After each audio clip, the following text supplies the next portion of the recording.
जुर्म कितना भी संगीन क्यों ना, गुनहगार कितना भी शातिर क्यों ना, हर गुनहगार अपने दामन पर छोड़ ही जाता है गुनाह की चीजें, क्योंकि गुनाह अपनी गवाही खुद देता है। नमस्कार, मैं हूं आपके साथ शकील साजिद। आप देख रहे हैं गुनाह के चीजें।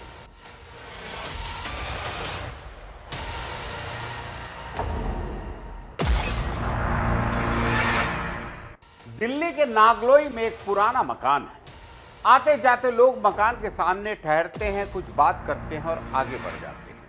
यह घर सोनिया का है, जिसे उसके कथित बॉयफ्रेंड संजू और सलीम ने मारकर दफना दिया। संजू से शादी करना चाहती थी, लेकिन उसका परिवार राजी नहीं था। करवा चौथ वाले दिन वो संजू से मिलने गई और फिर नहीं लौटी। देखिए जघन्य हत्या की ये कहानी इस रिपोर्ट में।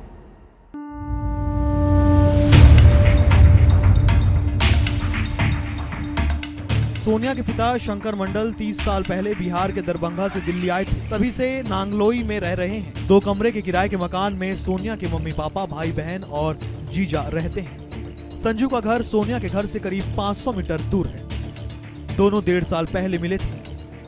कॉमन दोस्तों की वजह से दोनों की मुलाकात हुई थी। 21 अक्टूबर को सोनिया अचानक घर से चली गई। घर वालों को संजू पर शक था। पुलिस ने संजू को पकड़ा तो उसने कबूल किया कि उसने ही सोनिया की गला दबाकर हत्या कर दी है और डेड बॉडी रोहतक के बहु अकबरपुर में दफना दी है, जहां उसके मामा रहते हैं।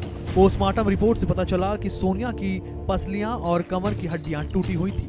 पीठ पर डंडे से मारने के निशान थे। सोनिया के परिवार का दावा है कि संजू मुसलमान है। ये बात उन्हें पता नहीं थी। पुलिस कह रही है कि सोनिया का परिवार संजू के धर्म के बारे में जानता था। संजू की भाभी भी हिंदू है, इसलिए केस को लव जिहाद से जोड़ा गया, लेकिन पुलिस इससे इनकार कर रही है। मां रंजना देवी ने बताया कि सोनिया के पापा टी स्टॉल चलाते हैं। मैं घरों में काम करती हूँ। एक बड़ी बेटी है, उसकी शादी हो गई है। बेटा मनीष ई रिक्शा चलाता है। हम लोग काम पर चले जाते थे। सोनिया घर पर अकेली रहती थी। उसने 10वीं तक की पढ़ाई की थी। 21 अक्टूबर की सुबह 4:30 बजे सोनिया मेरे पास आई। मैं सो रही थी। उसने कहा कि मैं बाहर जा रही हूँ, उजाला होने तक आ जाऊंगी। मैं नींद में थी, इसलिए ठीक से समझ नहीं पाई कि वो क्या बोल रही है। मैं सुबह 5 बजे उठी। सोनिया का फोन आया, लेकिन उसने नहीं उठाया। कुछ देर बाद फोन उठा, लेकिन दूसरी तरफ से संजू ने बात की। वो बोला कि सोनिया तुम सबसे नफरत करती है और बात नहीं करना चाहती। मैंने सोनिया से बात कराने के लिए कहा, लेकिन संजू ने एक बार भी बात नहीं कराई। दोपहर 12 बजे के बाद मोबाइल स्विच ऑफ हो गया। तब मैं नांगलोई थाने गई। 22 अक्टूबर को बेटा मनीष FIR लिखवाने पुलिस स्टेशन गया था। मुझे संजू या सलीम के बारे में कुछ नहीं पता था। वो सलीम को भूत कहकर बात करती थी। उसका मोबाइल नंबर भी इसी नाम से सेव था। मैं पूछती थी कि किससे बात कर रही है, तो सोनिया बोल देती थी कि दोस्त है। हम लोगों को पता नहीं था कि सोनिया हमारे घर से जाने के बाद क्या करती है।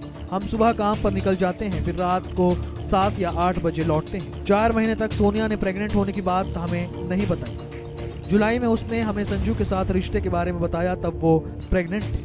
हमने संजू की मां को अपने घर बुलाया। मृतक युवती की मां ने कहा कि सोनिया अबॉर्शन करा ले, हम उसे अपने घर में नहीं रखेंगे। सोनिया अबॉर्शन के लिए तैयार नहीं हुई।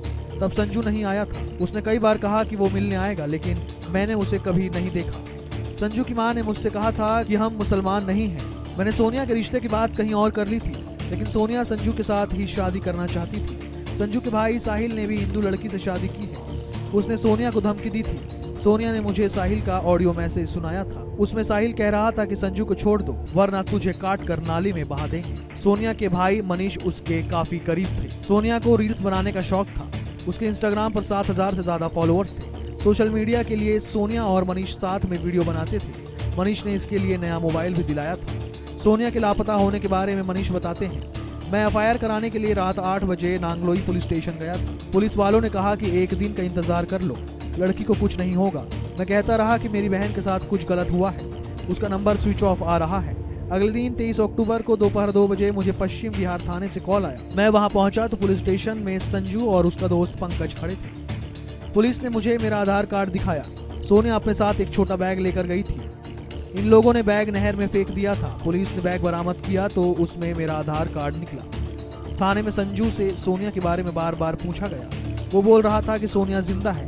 मैं अगले दिन 12 बजे तक उसे ले आऊंगा। 6 घंटे बाद नांगलोई पुलिस स्टेशन से अधिकारी पश्चिम विहार थाने पहुंचे। अगले दिन 24 अक्टूबर को हम उस जगह पहुंचे। संजू की बताई जगह पर 4 फीट गड्ढा खोदा, तब डेड बॉडी मिली। उसका पोस्टमार्टम कराया गया। रिपोर्ट पता चला कि सोनिया की पसली और कमर की हड्डी टूटी है। उसकी पीठ पर डंडे से मारने के निशान मिले। सोनिया 4 महीने की प्रेग्नेंट थी। तब उसने सबसे पहले ये बात मुझे बताई थी।